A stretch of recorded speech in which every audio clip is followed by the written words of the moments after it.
my name's Shaun, aka the Yeti Polar Bear, and these are tech tips. Today I'm going to show you how I fit CushCore to our rider's wheels. So, got a wheel, got ourselves a nice new CushCore.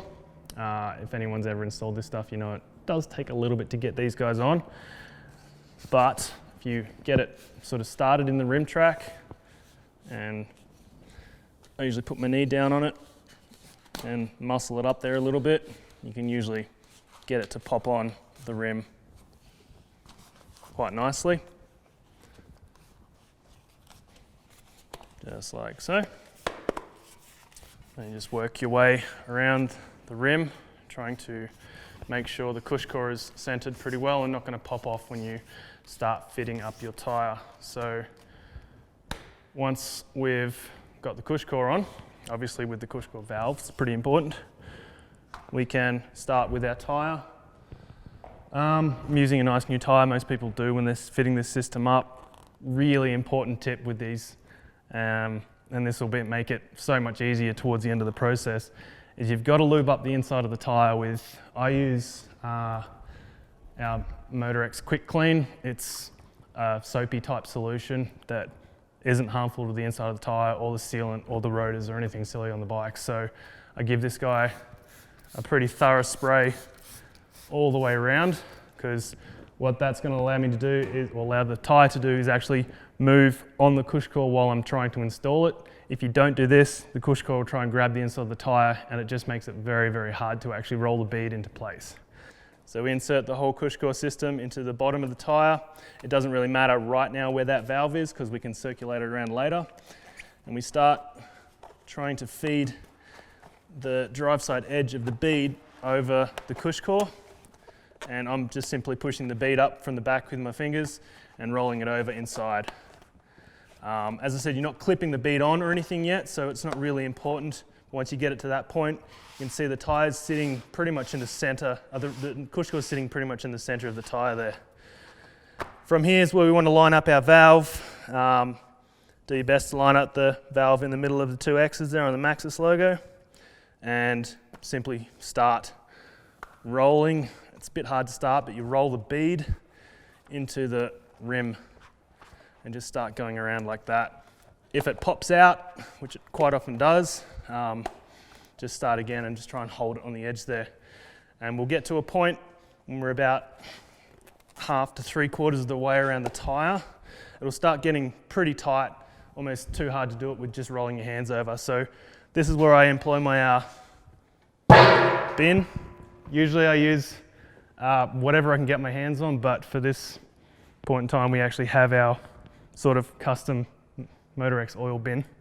But you can use a trash can. I've used bowls before, so we'll use this guy for now because it's at the right level to work on.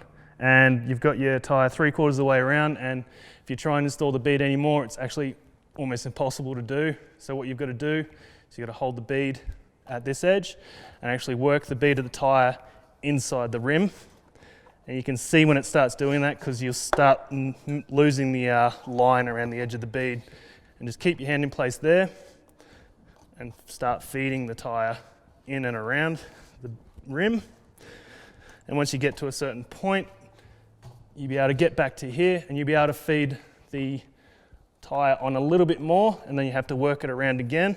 I'm just using my knee as a bit of support there to hold the tire in place, but also just to give me a little bit of purchase on the tire itself. So just keep working the bead around, making sure it's sitting inside the rim, and you can keep rolling a little bit of tire bead around and pushing in and rolling a little bit of tire bead around, and you get to a point and one edge will just snap in. From there we start on the other side, and we can start again around the valve core and start clipping it in.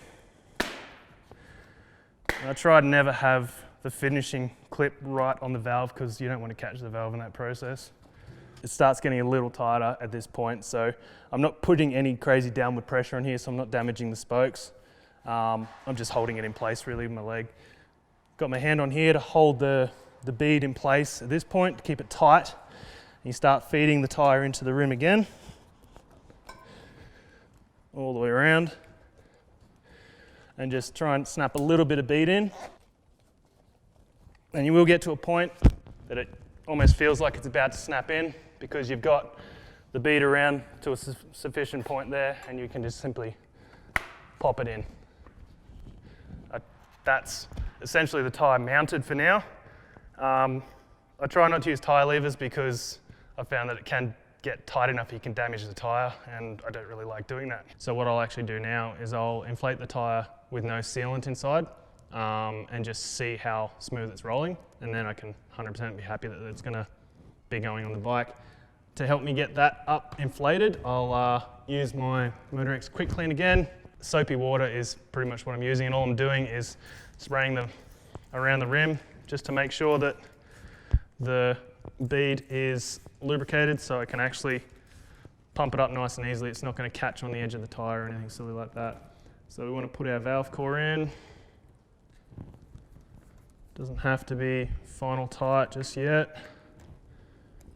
With CushCore in, you can generally use a hand pump. I'm in a factory, so I'm going to use a compressor for now. But I haven't had a tyre that I haven't been able to use a hand pump on, pump up recently, so. The other reason I don't do it straight away with tyre sealant is because if you ever had a tyre explode on you with sealant, it's not very fun. So we'll get it bead first and then we'll hit it with the sealant. And basically you can check to see tyre's nice and straight. There's no crazy wobbles or anything in it. And now it's time to put your sealant in. I use Orange Seal tubeless sealant. It's the best stuff I've found so far. And to help me get that in there, they've made a nice little injector nozzle, which is basically just a cap with a hose on it. Pretty important part about this is don't do it with the valve core facing down, because as soon as you try and disconnect, it's going to blow all the sealant out again. About 45 from up, and you just wind the hose on a little bit and give her a squeeze. These little handy bottles are a perfect amount for our tyres and rims, so just empty this guy in there. So you have valve core back in. Your tyre's already beaded, so you shouldn't have to worry too much about that.